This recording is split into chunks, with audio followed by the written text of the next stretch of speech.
take every moment in.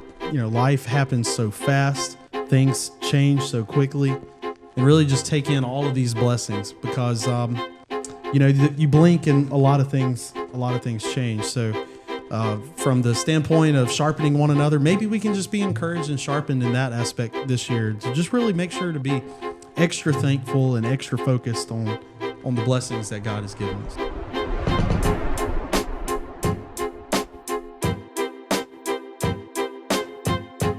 You are now listening to the Knights Around the Table podcast. Hello, and welcome back to the Knights Around the Table podcast. As always, I have Zack here. I'm Evan, and this is Jonathan to my right. And man, we are already at the end of another season. This is a season finale, and it feels like it's gone by quick, don't you think? Oh, yeah. It's been a blur. It's been a lot of fun. Some new faces. Yep. Had another wife episode. Had some excellent theologists come in to give us some things to think about. There's been a lot of iron sharpening iron around this table this season. Oh, yeah. It's been good, man. And it's a giant of a season. That's right. Yep. Yeah, that's right. It is. And callback. And I guess we're kind of closing in on, man, at least one of my favorite times of the year. We're closing in on Christmas time. Yeah. And gosh, like there's just, I don't know what it is. The hustle and bustle of life. There's just nothing like when you start to hit, mid-November, Thanksgiving time, Christmas. There's just no feeling like it. I don't know what it is. It's just you can feel the joy in the air almost. Yeah, you definitely can, and it's very easy for at least for us, for our family, to get. You talking about hustle and bustle of life. It seems like this time of year also includes quite a bit of hustle and bustle, but it's different because when I look back at just this past week for our family. I think we've had 3 different family reunions in this one week, and it just reminds you how blessed we are this time of year. Obviously, we're celebrating the birth of Christ, but in that, the blessing of Christ and the blessing of gift that He gives us, and one of those blessings of life, of course, is family, and to be able to spend time together, it's like you said, this is a wonderful time of year. Well, talking about that, I'm kind of interested. This is maybe kind of going off of a script here, but when it comes to Christmas, do y'all like to?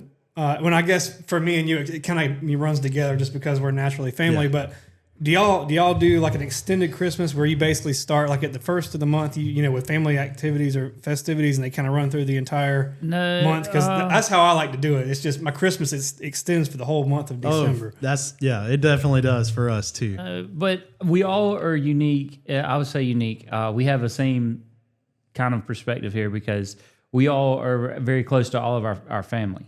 So, a lot of people during the Christmas time, that's the only time they see their family, or when they have a lot of congregation with their family.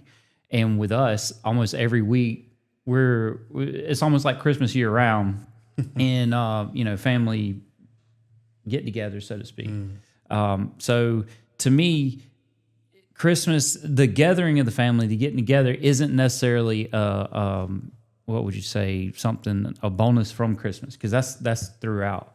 Now there is something about Christmas that enlightens you, brings joy, like you said, but it's not necessarily the gathering. It's not that it's not. It's because we're so used to it and accustomed to it. And even with my in-laws, they live in Aiken, and we don't see them maybe as often as we'd like to, but we still see them fairly regularly. So it's not like when you see them, it's a unique thing or something that's off the out of the ordinary. And her sister lives in Lexington, so we see her a good bit. She's like just a neighbor. So there's a lot of interaction there. So that to me, the gathering, when people talk about that, we get that all the time. But the joy from the unique and then the Christianity aspect of it brings another perspective. Like you're very thankful and grateful. So there's a little bit of that. But as far as the getting together progressive, like you're talking about, I think we hash all of ours out like the last week. For the most part, we go to her in-laws or my in-laws, which is her parents, and then my parents, and then that's pretty good. And that, especially that you guys are able to get together often. There's probably a lot of listeners that might not have that ability, whether it's family moving far off or maybe just strained relationships. I think about our family whenever whether it's on Kristen's side, my wife's side, or our side, man, it's like, you come in and everybody's hugging one another and everybody's just so I'm thankful that our family still loves one another. You know what I mean? As silly as that sounds, that's what we're supposed to do. Especially being as close as y'all. Yeah. You live within a golf cart ride of everybody. Yeah, for sure. Well, the big families, I guess what I'm talking about, the big, the big family reunions that we just celebrated. Everybody in there, even if we don't see each other, but maybe once a year, like we come in and it's like good times. It's just everybody hugging, everybody is smiling. It reminds you, we talked about this, I think earlier in the season, really to just kind of cherish all these little moments. You look around some of these family reunions, especially the foundation pillars of the family, the cornerstones, the grandparents, and you think to yourself, I wonder, you don't like to sit here and just think about, I guess, this, but if you really stop and think about it, this time next year, your family reunion might look very different. Yeah. And being able to capture those moments are very, very important. Well, I think too, it's kind of sad as you go from childhood to adulthood, and you have set traditions that have been part of your, been a staple, a family staple, but then there comes a point where either, there's passings or there's, the family just expands too big. And now that doesn't stop some people, but for others, it may be almost a catalyst for new traditions, which isn't a bad thing, but you can kind of have the nostalgia part of like what used to be, but also the fresh and new with like your new family and something else I've noticed, I picked up on that. That is a very good point there. So let's say I'll use an example. My great grandparents, every year we got together on Christmas and we had the entire family, massive family, and all in their little house. And as soon as the head of the family, the patriarch, granddad died, it wasn't like it gradually slowed down. It wasn't like it was just like it stopped. Right. And they were the glue that held that together. And then same thing whittled down to my grandparents.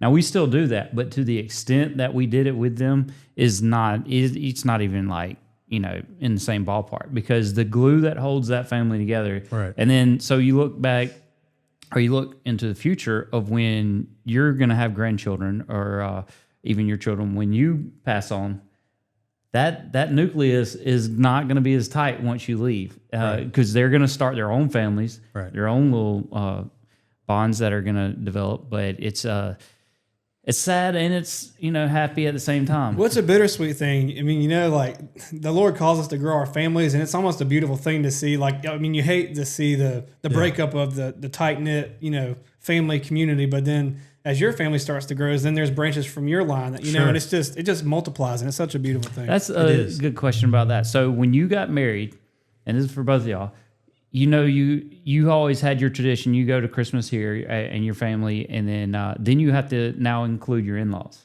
and their family.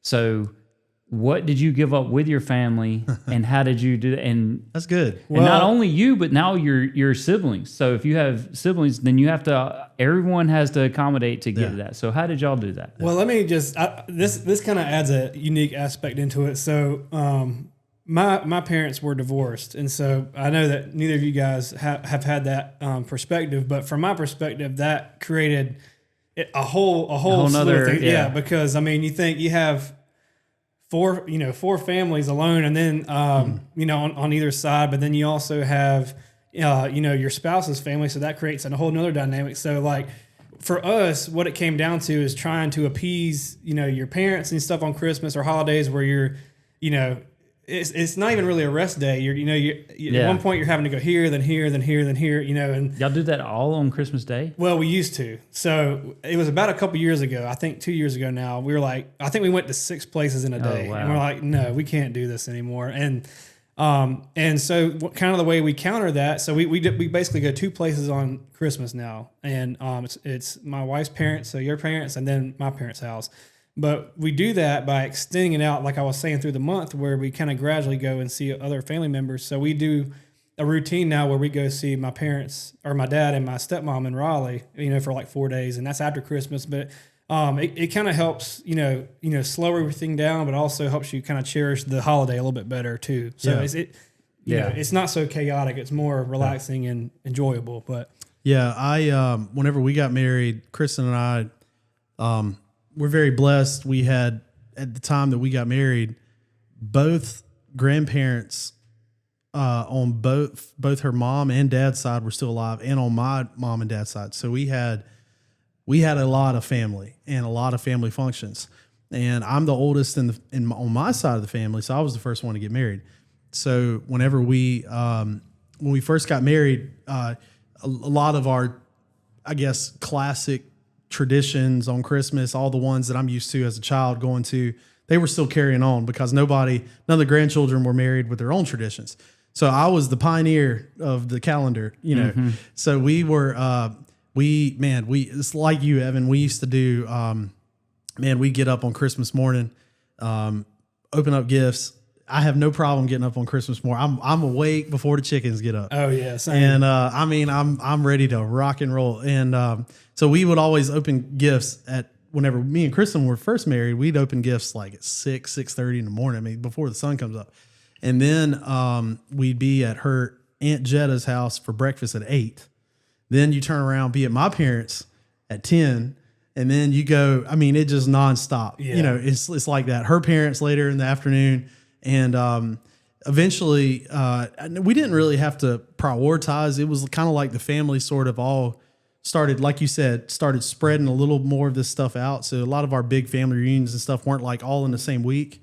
Kind of was all throughout the month. So, which honestly, I kind of like a little bit better because Christmas is my favorite time of year. I would rather spread it out a little bit and celebrate and enjoy it. And that's kind of one of the benefits that we do. But yeah, it's you definitely got to prioritize. And I heard a pastor one time say, whenever two people get married, because obviously parents, I would imagine, seeing their child get married, they almost want to. I would imagine some of these traditions kind of want to keep those sacred and protect. But, you know, a spouse, the two become one and they start their own family. If a wife comes and marries a son of a parent or of two, you know, husband and wife, it's not that daughter comes into the family as much as they become their own family. Yeah. You know what I'm saying? Yeah. So, even though they are, it's part like when of the they family. say I'm gaining a daughter. I mean, like, you know, It's not like they're coming in your household; they're actually taking from. Exactly. Yeah, and that's healthy. I mean, the Bible tells us to do that. Yeah. That son would leave his mother and father and go and be wed, and there's nothing wrong with that. So I guess what I'm trying to say is, for all of the family, we're very blessed that we all have Christian folks, and they are easy to try to work with, and but at the end of the day, whatever we can do as a family to keep it healthy and to keep it in the right perspective is what we're going to try to do. Yeah. I mean, and two, I don't know about you, Jonathan, because I know, like me, you're really busy with work throughout the week. And of course, you have the pastor stuff going on. And I mean, for me, it's one of the times of the year where I probably take the most amount of time off. I mean, what do you usually do for that? I mean, I'm usually like a week or so off. I mean, I kind of revel in the joy of it, but every year's different. Depends on where you're at and what phase of what job. But I would say we might take Christmas Eve and Christmas Day off, and New Year's Eve, I think, or New Year's Day. I'm sorry. So we don't get anything abnormally long or anything special. Now we probably could, but I mean, there's always stuff to do, so you don't really get to take too much time off. But it's the other thing I was just thinking about, though, when y'all keep bringing this stuff to my mind. Y'all say you're gonna lose or your family go off and start on its own. Mm-hmm. This is something I've been thinking about for a long time, or at least since I've been a father. So y'all both have a boy. You have a boy and a girl. Yeah. When you have a daughter, your whole life you're her caretaker, her protector, and all that stuff. Son, not so much. Now I've been a son, and I understand what that means. You can do for me like my father does for me, but I am capable of taking care of myself. And if I want something, I'll go get it. If I need protection, I can protect myself, whatever. But you're the girl. That's the hardest part. When she comes that time where she's to go, and I mean my whole existence is hedging this protection around her. Yeah. And then it's like, even if you want to, you can't do that anymore. And I've seen it with my wife and her, her parents, because her dad was a prime example. You ever seen that thing that the girl's talking to her husband and she's like telling him how much her dad does, and well, my dad did this, and my daddy. So that's a perfect example of my wife. So I start thinking about that. My kids are going to be the same way I want them to, but to watch them have to step back and then not like your traditions of your Christmas.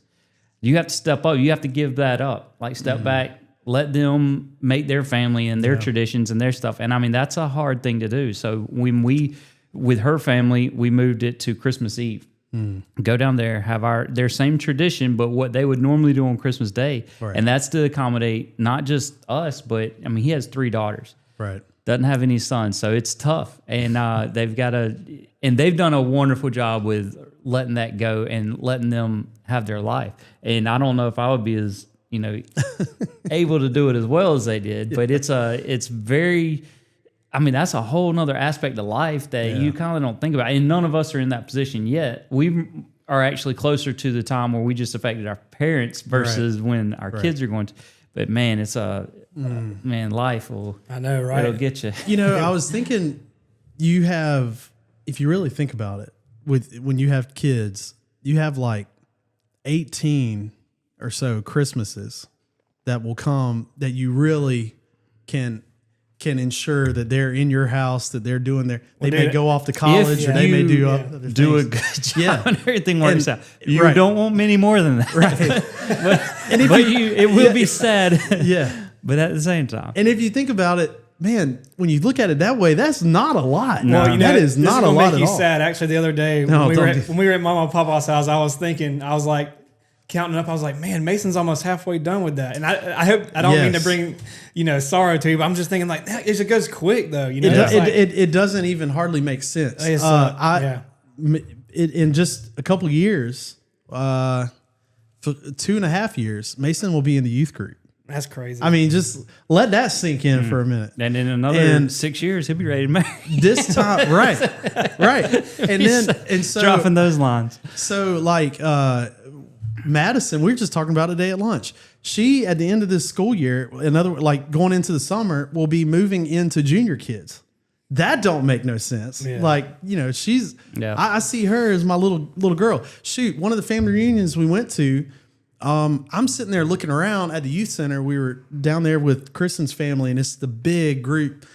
And I had a ton of these kids that are running around in here in my youth group, and most of them are married, and like 2 or 3 of them have kids or are about to have kids. And I'm sitting there thinking they were in my youth group. You know what I mean? Like, shoot, you were in my youth group. So when you really think about it, it's like, what? Yeah, Evan was one of my students in Velocity. So, but like I said, time goes so fast. And I'm not there yet with my little girl or little boy, but as far as them moving out and doing their own little thing. But man, I can imagine. Yeah, just reality sets in. Yeah. I mean, really too. Can you actually blame like your parents and grandparents? I mean, they're just jealous for your time. Sure. I mean, it's because like you talking about the hustle and bustle earlier. Like when you start to get busy and your kids are going to practice and lessons and all this kinds of stuff. I mean, just time catches up with you. You realize those moments where you just casually go to your grandparents' house or great grandparents' house, it slips out of grasp real easily, and so they're only jealous for your time. They're wanting to see you and visit with you, and so I don't blame them. Sure. But there is a healthy balance there.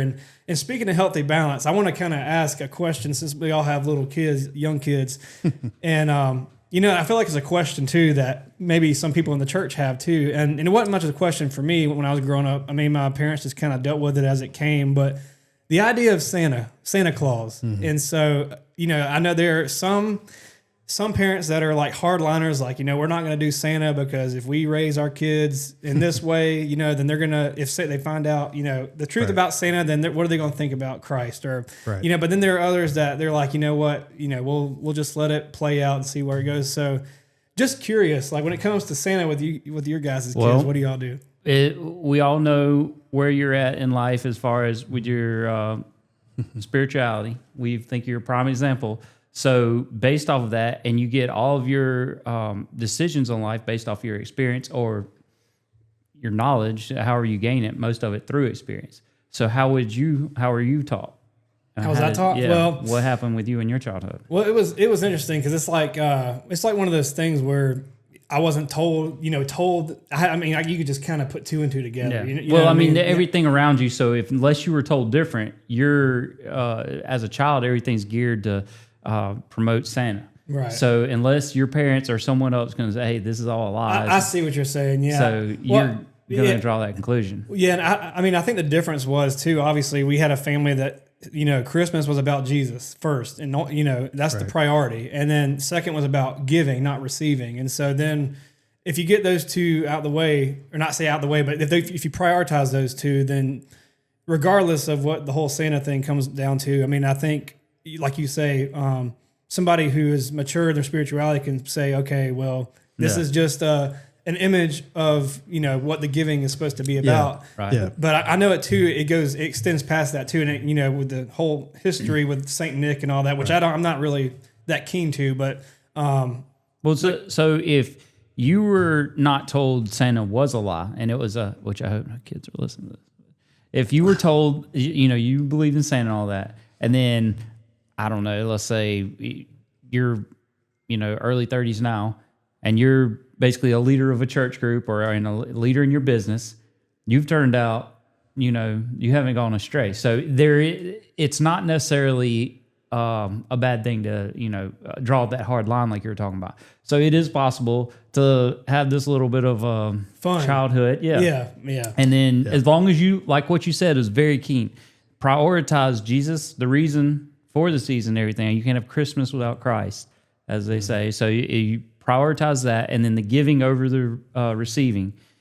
I don't think you can go wrong. Well, and not only that, I mean, Christmas is such a it's such a fragmented amount of time. I mean, it's so small, but you look at the vastness of Christ and all the proof and the historicity that goes behind it, and just all the prophecies that line up. I mean, you can prove that Jesus is real and is alive, and all this is backed by Scripture. Whereas like the fantasy and the lore of all the reindeer and all that. I mean, it's part of the day, but it's not like what I'm saying. It doesn't have the depth as Jesus does. Yeah, whenever Kristen and I mean, since we've had Mason and the kids, the way that we do it is it's kind of like you guys were saying. We it's not like it's a taboo word to say Santa in our house, and we go like, don't say that, like right, because you have the people that are like, Satan or whatever. But from the beginning, and we don't want to raise Ebenezer Scrooges here, but from the beginning, we've explained who Saint Nicholas was, and we say that on Christmas, and this is I have a rundown. Shoot, here we go. Let me just read this. So St. Nicholas, it goes back to the 4th century. There was a guy named St. Nicholas, Christian bishop and a historical figure, and he was in a place called Myra, which is now modern-day Turkey. Okay. So he was known for his generosity, especially towards children and the poor, and there's a lot of different legends about him. But one of the famous ones was stories that he used to give secret bags of gold to a poor family so their daughters could have a dowry and wouldn't have to be sold into servitude. And again, whether this is true or not, nevertheless, he developed a reputation of giving, and especially towards widows, poor, orphans. So from the beginning, we have said, like, we collectively are like Saint Nick to other people. We value giving and value taking care of the hurting, taking care of the poor. So when we say Santa Claus, it's kind of a fluffed up, fantasy thing that we all can kind of sing about and have fun with and stuff like that. But ultimately, that spirit of giving comes from Jesus, who gave himself. Yeah. So, and that is, we're not honoring and worshiping Santa or the Saint Nick. He was just being Jesus, doing what the Bible said years ago. Yeah. Many years ago. And that is something that we still today, value and we want to do. So, I mean, we hang up the stockings. We still, even though the kids understand, and we don't we don't tell them, hey, keep this just between us. Don't say anything. Cause we do say, we don't pretend that Santa Claus is necessarily coming down the chimney, but we do, we'll sing the song, sing the songs and stuff like that. But shoot, we still put out the milk and cookies, and the kids know. I mean, this is Daddy's milk and cookies. Well, at some point they're going to know anyway. Because, Right. reality's going to set in. They're Right. going to be like, there's no such thing as flying reindeer. And there's no way Right. one guy can visit every person in the world. So Ro came home the other day and was telling Beth, our youngest, that one of her friends in school said there's no such thing as Santa. Oh, So, the air just completely, leaves the room. You get, and that's going to happen. yeah. And at some point, but when she was saying all this, it wasn't like she was devastated. It was like, I can kind of see how that makes sense. And then, but Beth, she's 5. She wasn't letting go. Oh Right. no, there is a Santa. So, but I expect within a year or two, she's gonna, if they're, I guess, any kind of a realist to them. Now, some people they'll believe right on. Man, I believed till I was about 11 years old. I'm not kidding. You couldn't I swim was or look. I couldn't swim, and I believed. I held on to that thread. No, and this is how there wasn't any part of you that was like, how? Yes, Does of course, but it's Santa. It's You're magic, still man. believing It's her, magic. yeah. Yeah. So, well, first of all, I did not want to. I felt weird about and we'll just say it what it is. 11. You were in middle school. Lying to our kids. I felt weird about that. I'm Yeah. like, I'm not doing that. First of all, and it goes back to what you were saying. I don't want to be like, yeah, Santa Claus is absolutely real, you guys. And then one day be like, I'm just kidding. Yeah. Because I don't want them to ever, and you referenced it, I don't want them to ever be like, well, if you did that with Santa, what about Jesus? Yeah. You know what I'm saying? I felt really weird. I didn't want to have be consistent. Yeah, that's right. So we do all the things, but we understand why we do all the things. I guess is what I'm trying to say. Yeah. And so it's just like the tooth fairy. We don't. Well, it's pretend, not. You don't necessarily. You don't tell want to them, take the magic out of You it. don't tell them you don't double down on Santa living in the North Pole in Right. every little aspect. Right. But the way you get around it, you don't tell them that there is a Santa, but you don't tell them you are the Santa. Right. And then you kind of. Oh, like my we mother. tell them. We pretty much tell. Oh, we're saying. Well, we're kind of. It's not like we punch that in their head. We're not like. We're not trying to brainwash them So you don't tell them like Santa won't come see you, or Santa's gonna put coal in your stockings. No, we kind of there's nothing wrong with parents who do. Okay, let me just say that it's not like it's a sin per se, but I do think I try to for me I try to keep it as healthy as I possibly can by we still do all the things. Yeah, this gift is from Santa, but we kind of wink like they're Santa Claus to me. So if I go Mama's get Santa Madison Claus right to now me. and ask her where Santa lives, she's not going to be like. She'll say the North Pole. She says, she says all the things because in the story, So the she story, knows. She knows everything. Yeah, oh yeah. But she she's goes like, along, but she knows. Yeah. She knows Okay. that it's kind of like Elsa and Frozen. Like Elsa lives in whatever kingdom. Can't follow that. Evan's like, yeah. You know what I'm talking about. But we all collectively know it's a story. And that's kind of how it is with my kids and Santa. We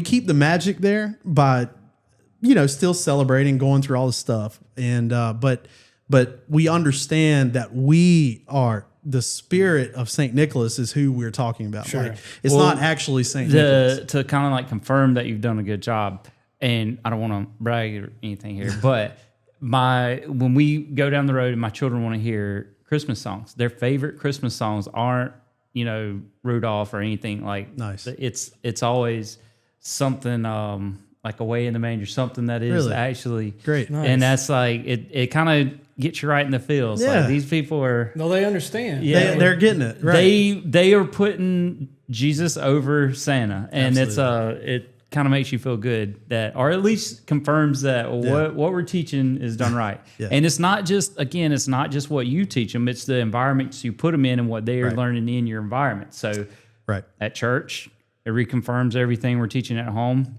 and we have them in school that does the same thing. So it's everywhere they go, their grandmothers, both grandmothers, grandparents, and then the aunts, uncles. Everywhere we go, they get the same teaching, and same, type of reinforcement of that environment. So it makes you feel better. Makes you sleep better. And two, when we were kids, Christmas, I mean, to be fair, was all about receiving. I mean, you didn't really care what everybody else got. Like you were just concerned about me, right? But I mean, as you start to have kids and your folks start getting older, your grandparents start getting closer to passing and stuff like that, I think you start to realize that the giving part is a lot more important. Either giving time or the thought and the presence and stuff. I mean, whenever you see your kids open gifts, there's just nothing like seeing. That is awesome. Right. And then the other part of that, now that you are not, so you put giving over receiving. When you do receive a gift, it means so much more now than anything ever before, because you realize, like, listen, I'm not that you're undeserving, but you understand how much that effort, time, and money costs to actually go out of their way to give you something. And it means a lot. Like, these people think this much of me to give me this. And I know, like, your family that are really close might, that, like your Christmas morning, but your extended family, or if you go to your in-laws or something. And as a father at 30, I'm 40 now, and you're still getting gifts the same as the grandkids and stuff. And I mean, like, man, my in-laws really, I'm a special person to them. They do love me and care about me. So it does mean a lot too. And it's more than just, like you say, the giving is more important than the receiving. But when you do give or receive, it means more to you now than it did when I was a child. I had a little realization that we may be creating a monster. It's been several years ago. Mason was a little fella. I think he was about 2.5 years old. He's a little guy, and he was opening up all his Christmas gifts at one of the grandparents' house, and it was just gift after gift after gift. And he had opened up one, and he'd look at it, and we go, say thank you. This is from so and so. He'd say thank you, and he just like set it down, go to the next one, open it up, look at it. Thank you. Set it to the side. Just keep going. And he got done. And I mean, it was a ton because, grandparents they don't just end up buying one. They buy like clothes and a toy and stuff. So all these things. And he got done. He said, that's it? Like that? Oh, man. Yeah. And I was like, oh, no. Dude, what's funny? We gotta curb this a little. Gotta have a discussion. Yeah. There's a friend of mine who told me, he thought it was the best tradition ever, but it sounded terrible to me. So he said when he was growing up that to counter that, the ripping through and going to the next one, their mom gave them like these mind riddles, and like they were like riddles that lasted for days, and they couldn't like nothing. Yeah, and they couldn't open a gift until they figured out this whole thing. It was like an escape room over the course of a couple of days. Man. Oh my goodness! And then he's like, it was the best. I'm like, that was Christmas lasted all year. Yeah, but anyway, but it reminded me of that because but my kids are at that stage now, and then it's. How do you? We're still kind of there in a little bit of a way, but I mean, one of the things that we have tried to do, and it works better in certain settings than others, is on Christmas we take our time. Like, we don't all sit down together and go like just everything all at once. My parents, because it was kind of a smaller family when I was a kid, we started with the youngest. Everybody sat there and watched them open their present. Their first present, only one. They pick a present, open it. Then we go to Dina. Everybody watch, and we talk about, whatever it is. It was almost like it savored it. Yeah. I love that. Mm-hmm. Now, I know that draws it out. Yeah. The kids like to get in the floor and just rip, and everybody, like, for 5 minutes is just wrapping paper everywhere. I love savoring it because then you can really try to put a sense of appreciation, like, wow, this is very nice. Thank you. And then it's like everybody collectively is focused on that. I don't know. There's little nuggets you can do, but everybody has to figure out their own. I think it's a mature way. Yeah, you got to go through that. And I think as they grow, again, as John was saying, if you can keep consistency there, they will grow into appreciating and valuing things. When we were kids, we didn't appreciate even some of the ambiguous gifts. We'd be like, I don't want this. I want a toy. But now it's not necessarily about the gift as much as it is. We see that, but that comes with maturity. But I think consistency has to be there. And it is something because you're born selfish as a child. And, you're going to have to teach that to them and instill it. And they'll see you in your day-to-day life. They'll pick up on that, on how not to be selfish. And also, you got to do your parental. You do. Your parenting and instruct them. And I mean, they'll if you do it right, they'll pick up on it and they'll get right. I don't know how y'all did the single pair present thing. You didn't do that? We were like that too. That's how we did it because we never kind of like So busted y'all just were like, my go, Lord. and everybody Well, just I tore had 6. There's Yeah. 6. It would of have us. taken all day. Well, It would have that's- taken a that's long true. time, and you didn't care if they appreciated it or not. You're like, we got to wrap this up. Like, we got to do we something. got places to So be. yeah. So and That's true. So That's when I true. went to my wife's house, the first Christmas I went to, it was before they were in-laws at that time. We were still dating, but we might have been engaged. Whatever it was, we knew it was going to be forever. Because that's super awkward when you if you would have get somebody to come to Christmas and then like 2 Christmas later they're not there anymore. I'm sure that happens. But anyway, so we were there, and they go to do the Christmas openings or the present openings. There's a bunch of us there. They had their 3 kids. There's me, I think, her other sister's husband, and her 2 parents. I think that was it. Anyway, that's enough people for it to not be single open. And I mean, her parents, they do a wonderful job. They had a mountain for everybody, and you get one present, open it up, and we must have been there for 5 hours. It felt like I was like, "This is insane." Wow. And they were looking at me, and I was like going crazy. It's like, are you serious? So it was just different perspectives, like you say, different styles. Yeah. And then she came to my parents, and it was like, go, and it was a chaos tornado. And you feel like it's over just like that. You're like, oh. Well, you do, but you don't still, because so when she came to my parents, we had all 6 of us, plus all 6 of our spouses, plus I think we have 4 or 5 grandkids at the time. It was 2 grandkids at the time. So it was we could barely all get in the room. Right. And I mean, so as you're ripping presents apart, you'll hear somebody yell, "Hey, this is what I want." So everybody tune in for a second? No, nobody. Why? The person who got this from whoever, so you had to look at the name tag. As you open it, once you get it, you yell at whoever. It might be over there. Yeah. Hey, thank you. This is what I wanted. Okay, yeah, I'm glad to hear that. And they're opening theirs up. Somebody else getting it. So it's just, but to me, that was a blast. That's what I enjoyed. That's how I like doing it. Kristen's parents are the same way. We basically hit go and we tear into it. My parents are the opposite. We go one at a time. But Kristen's parents does stockings for so they do presents for all the kids and they get a stocking. But for the adults, it's a stocking. Now listen, when I say stocking, as you get older, you start to realize the stocking's where it's at. the stocking, it's a stocking that's like 2.5 feet tall. Yeah. And I mean, it looks like a grown It's leg bulged. up in there. About a It bus. is the best. And I mean, just What are you getting? awesome. Like toothpaste and like everything. Anything you need? I got my NASCAR racing adventure in my stocking. really? And, that was my favorite gift. That's what made it so heavy. And you're right. So no, they'll put gift cards and like little ratchet straps and everything that you can possibly It's like think Mary of. Poppins, everything you're pulling out. And everything is so practical. Like his stuff I will use like right now. Yeah. And it's so good. But there's just a lot of different traditions out there. And The one I would before we get in our questions, I have to ask this one. So I was talking to your mother at our dinner the other night, and she said y'all have, and this both of y'all, you start at one person's place, have dinner, go to another one. yeah, progressive dinner. Progressive dinner. That's coming up next Sunday night. That is wild to me. I love it. That So is what we wild do, to we me. have a little tradition whenever we do that. So like one person will host the appetizer.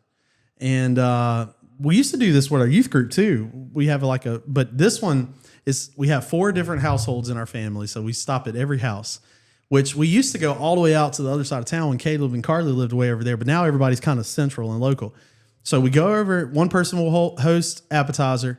We go over there and eat the appetizer. Then we always take a picture in front of their Christmas tree. That's what As she a said. collective. Everybody got mad because they got their Christmas tree dressed up or decorated. Nobody come see it. So then, so we do appetizer, salad. Is That's that right? right, yeah. Soups and salad, Or or whatever. super salad. Yeah. And then a main course that normally is at mom's and dad's, and then dessert. will be at another house, and we basically just take a road trip along and along and along. It's awesome. We had to start early though. You got to start early. We start about 4:00 maybe, something like that. 4:30, something like that. It seemed like it would. It's time so good. Yeah. It's so good. Now, one of the other tradition at my parents' house is kind of interesting. We do a find the pickle, and it's serious. It's fun. It is fun, and the tradition is if you find the pickle on the Christmas tree, I think you get money out of it. And What size is this pickle? It's well, there's a couple different sizes. actual pickle? Well, and it's different materials too. So you have Wait one a that minute. has more of like a There's multiple pickles. yes. there's 3 pickles and a sweet pea. That's right. And so the kids have the bigger pickle, right? They have the big fuzzy pickle. Yeah, and so then there's like a matte color pickle, there's like a Right. sheen, and then there's also like I think the new one's a cloth, right? Or is that the sweet pea? It's something like that. It's Yeah. very, very difficult to find. It is. Does she have a real tree? She does not, but it's Does it always blends in better with it? man. I don't know how. Well, you will stare at that. You will be looking right at it and can't see it. It's the craziest thing. And so We spent a good 10 minutes like I looking say, for one before. You will throw elbows over the pickle. I'm telling you, it gets serious. And but so Christmas traditions, it's pretty wild. This leads us into another segment of silly story or stories with the boys, Christmas edition. And all this conversation of Christmas traditions, Christmas theme things. I guess my question for you guys to lead us in, do you have a Christmas story or a Christmas moment that would fit the bill as a story worth sharing today on the podcast? I'll let you think about it. I can share mine. Yeah, go ahead. let me brainstorm. All right. I've already hinted at it. I was 11 years old when I found out that Santa wasn't real. And I was The next morning you started shaving. I was in it for the long haul, boy. Me and Santa, and so the way it all happened, as a kid, one of the traditions we had was we would load up and we would go on Christmas Eve every night to my great grandparents' house, and on the way back there is on I-20, there were 3 towers that were stuck out on the side of the interstate. Tall telephone towers or whatever. 2 of the 3 towers would have blinking lights on top, and the other one was a solid light. And every year, my dad would tell us, "That's Rudolph. There's Rudolph over there, the solid one, not the blinking. Don't look at those. It's the solid." And I believed it. And I remember staring out the window, just staring at in wonder, oh, there he is. And a little bit of wisdom. He just so happened to be in the same spot every single year. I Yeah. catch him on I-20 every time on Christmas Eve. Same time, same place. And I would just be staring oh man, I can't believe it. It was like I was seeing a celebrity, just out the window, just you're just fixated on it. And Dad and Mom were like, "You got to go to sleep. He's on his way." So I'd be like, "All right, quick." And I'd go to sleep. Well, I most of my life, because I'm the oldest child in my family. So that Well, let me ask another Okay, question. go ahead. Hold on, Go real quick. So, did you ever not think about when you came for the July 4th reunion that you saw Rudolph in July? That's a good question. That's right. That's a good question. I never put all that together. What about? So you were 11 and still thinking this is Rudolph? Well, sometime around there, I maybe Or let's say not 10, quite. I 9. wasn't, maybe not quite. Yeah, I was. Oh yeah, I he was was on still there, Rudolph. dude. Every Well, year. again, all right. Maybe you call me crazy, but I love my parents and believe what if they tell me that don't touch that, the stove's hot, I'm not going to touch it. Yeah. If they tell me, so I'm programmed to believe my parents because they wouldn't lie to me. Sure. So there again, I'm believing all this stuff. There was a commercial that came on one year. It was Kraft Cheese made a commercial on the power of cheese, and so this one year, in this commercial, you have one little boy putting out cookies and milk for Santa, and he gets all the little toys, and then the other kid puts out bars of blocks of cheddar cheese and stuff. And he wakes up and comes in. He's got a Corvette in his den and a motorcycle and a live horse and all this stuff. And it's the power of cheese. So our tradition was we started leaving big blocks of cheese for Santa. nice. So we're going big. all in. We're going big. Well, little did I know my dad loved cheese and he would we were feeding him and it was awesome. But anyway, so we started leaving that. And so there was never a year. I mean, I can't think of a year that there was something on my wish list that like somehow my parents like come through on, and it wouldn't be new necessarily. It would be sometimes old, and sometimes they find it at a flea market, but it would be exactly what, what we wanted. They tried their very best. And I tried to test this theory one year, and I specifically did not tell my parents what I wanted, but I told the Santa Claus at the mall what I wanted. Only him. And so I You were 8, 9, 10 years old listen, going this to is see story time. This isn't judge your neighbor time. So I told the Santa, I was old enough to run a hypothesis on You this. drove yourself to the mall.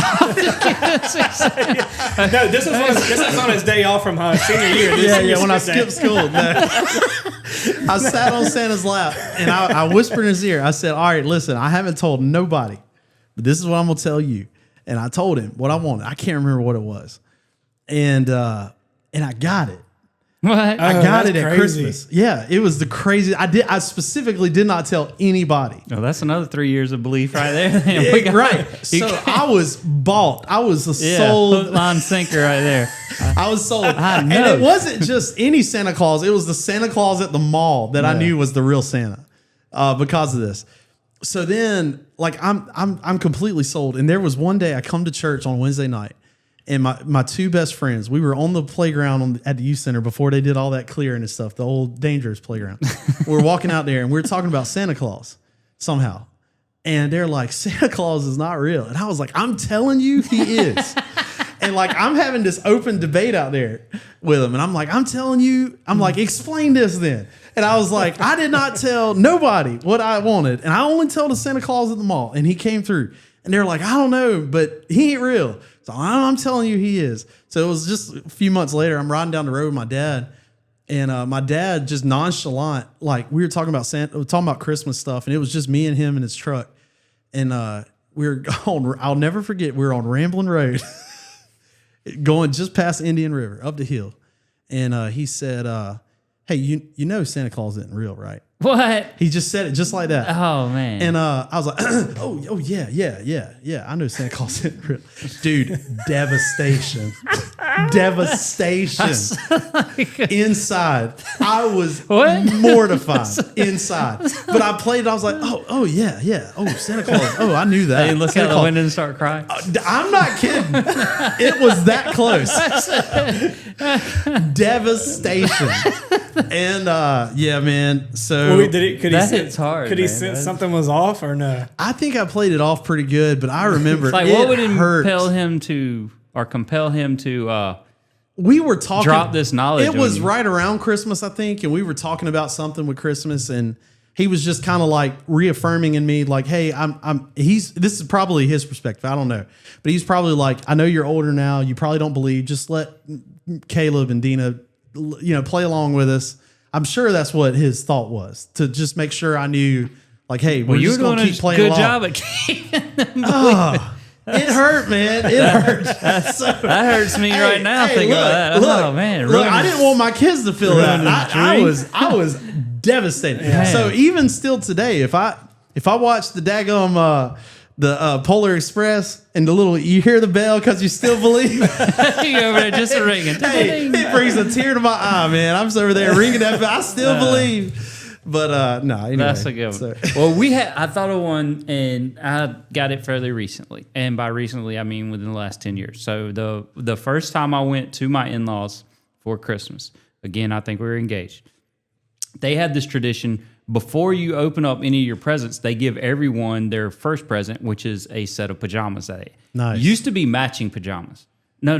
When they first started, it wasn't matching pajamas, but it was pajamas. And then they got where they were all themed and matching. Nice. Well, the first time I opened up mine, everybody gets pants and their shirt, and Keeler got shorts and a shirt. Oh. Threw down. She was upset. Why didn't I get pants? She was not happy about this. And I was like, kind of blindsided, like, why are you upset? And I didn't understand the tradition at the time, but I mean, I was playing, I thought it was awesome. But I thought it was very a very, how would you say it? What do you say? Unique perspective. She was not happy about her shorts, pajamas. Oh, well. But anyway, that wasn't her. Well, good it didn't story, really sure. fit with everybody. I understand. Well, I guess I mean, the way I came to know that Santa wasn't real was very anticlimactic. I kind of said, while we were off air a little bit ago, a little bit about it, but there was one Christmas I remember in particular. My parents have a fourth, like a guest room that, if missionaries or whatever come in, they'll let them stay in there and everything. And there's a big closet in that room. And, they always said, whatever you do, don't go in that closet, and I just, because I try to listen to my parents, I never went in there. And then this went for all times of the year too. It was, middle of March or April. Don't go in that closet. Okay. We won't do it. And, I can't remember what it was for, but I went into the closet basically. And, I opened it up, and I saw that there was stuff in there, and I was like, "Oh!" And I shut the door, and it looked like a bunch of gifts and stuff. I was like, "I wonder who that's for." And so that same year, it was Christmas Eve, and this is like around middle school age. Yeah, Christmas Eve, and if you know anything about me in my childhood, I took forever to go to sleep, and I would wake up really early. I'd wake up at like 4 or 5 in the morning. This was just a natural thing I did, and so whenever we went to bed, it was like maybe 9:30. It wasn't late at all. I wasn't even close to tired. And so all right, you got to be quiet. Make sure, Santa, you don't disturb him or anything. And so we closed our doors and all that kind of stuff. And I'm sitting there and I'm like maybe like 20 or 30 minutes in. And all of a sudden I see a little light come on under the door. And I was like, Santa? that was maybe my second or third thought, but it was more like, Mom, Dad, because it was the hallway light. It wasn't the living room. I could tell based off of the different shade. I know this is stupid, but based off the different shades and the colorations of the brightness of the light, I could tell it was the hallway light, not the living room light. So then, very inconspicuously, I hear this like loud crashing and stuff. Coming from, the closet? Yeah, well, the closet, this closet's all the way on the other end of the house. Oh, okay. But it came from mainly the other room, my parents' room. And then all of a sudden I hear just like, and I just see these little shadows of feet under the door. I'm like, okay, I kind of put two and two together, because before that I kind of had similar thoughts of like, what about these houses with no chimneys? Anyway, I just started thinking all through these like little arguments. And I was like, okay, I'm assuming that he's not real, but, here's a story.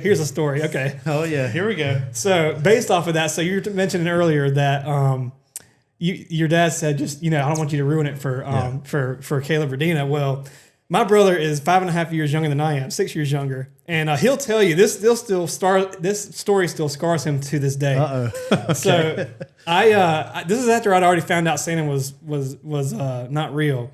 It was one Christmas. I said, "Hey Matt," I said, "Did you know if you write to the North Pole that Santa will write you back?"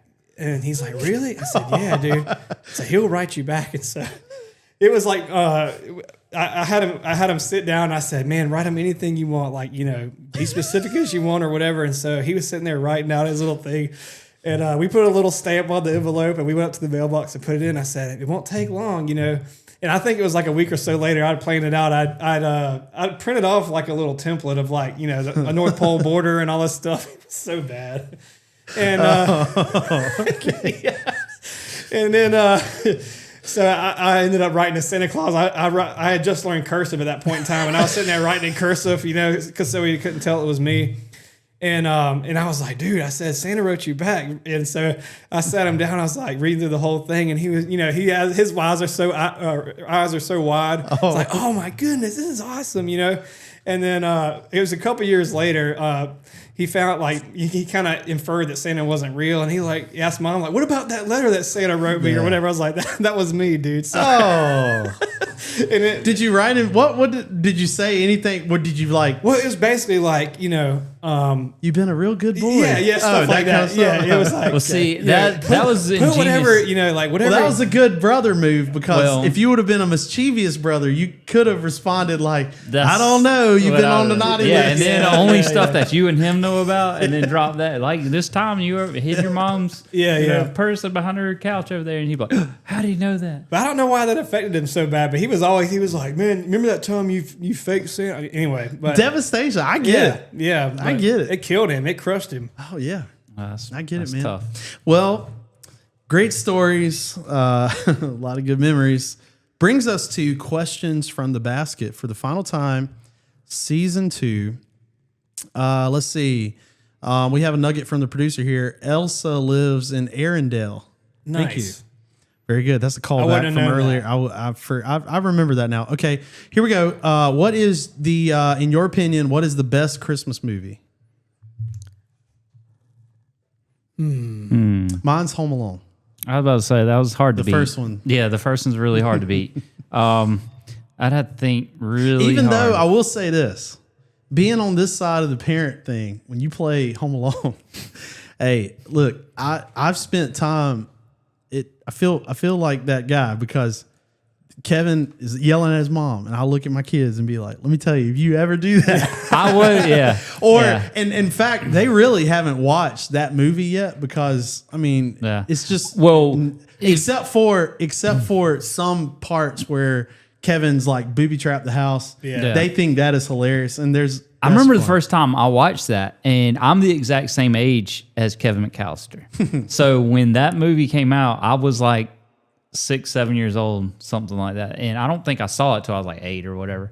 But I remember watching it for the first time, and my life flashed before my eyes when he was, talking back to his mom like that. No, sir. And I was like, You do not do that. That's No, sir. That's grounds for dismissal. Like as in from life. yes, Dismissal from life. You will never. that's it. Life ending. That's right. Well, see, there was a point growing up. We had it on VHS, both of them. I mean, anything past 2, I don't acknowledge as Home Alone. I'm sorry, I just don't. But Home Alone 1 and 2, I would basically put the cassette in there, and I would literally just fast forward to the booby trap part and just watch it. I was like, oh, that's so cool, and then I'd be done with it. Yeah. But I guess because of that. Home Alone's not my favorite Christmas movie. My favorite Christmas movie would probably be Jingle All the Way. Like it's one that you forget about. Arnold. That's that's like the Thanksgiving lead up to Christmas movie. That's good. Love that I've movie. never seen it. I like anything on the Hallmark. That's a good one though. That's a classic. Yeah. That's a really, really good one. Okay. Here we go. Favorite Christmas Carol. I like Holy Night. That's probably my Solid. favorite. Huh? No, I'm good. I like the Little Drummer Boy. There you go. Oh, wow. I wouldn't have seen that coming. That's good. I don't know. As far as Christmas carols go, I like a good old Jingle Bells. Yeah, something fun, something. But Oh Holy now. That's not is even. Oh Holy Night a Christmas carol, or is that just like a Christmas song? Yes. I don't know. I don't know if That's that a Christmas Carol. You ain't never seen them go to the. That's true. They sing it. You go to now Christmas Carol. You got to go to the door of somebody and sing the song. Oh Holy Night, man, you can't go wrong with Oh Holy Or Night. Silent Night. Any of that's a power song. It man. is. That's one of those songs when it. Well, they don't write stuff like that no more. That's power. Yeah, that's a good one. Okay, I got a couple more here. Christmas breakfast. What do you make on Christmas morning, or what do you enjoy? Well, can I kind of divert this a bit? Do you have a traditions question on there? Ooh, okay. Favorite Christmas traditions. That's what I was going to ask. Before we come back. Okay, good. Because mine involves something similar to that.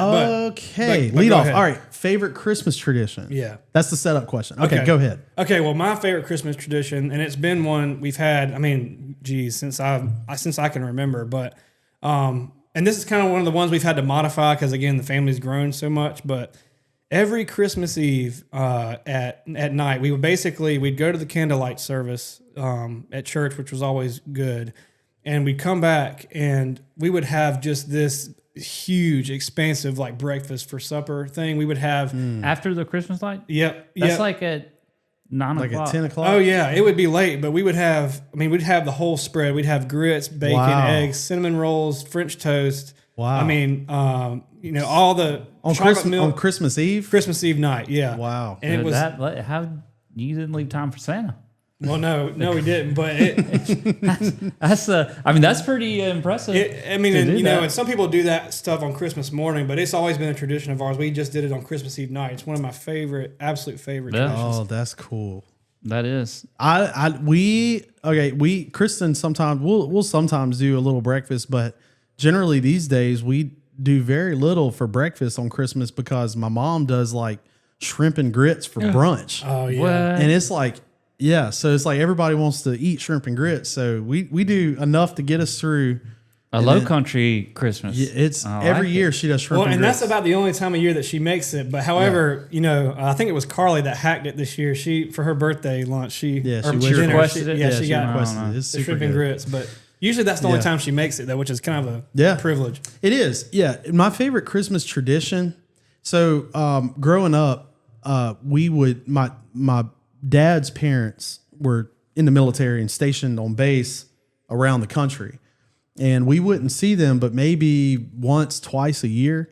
And one of my favorite things to do whenever I was a kid was on Christmas night, on Christmas afternoon, after we done spent time with our family, my mom's parents, everybody, we would load up on Christmas night and drive wherever they were. Sometimes it was Missouri, sometimes it was Fayetteville, North Carolina. We would drive all night if we had to get there, to go to sleep, and then wake up the day after Christmas, and Nana had a big breakfast, and we would do Christmas there the day after Christmas.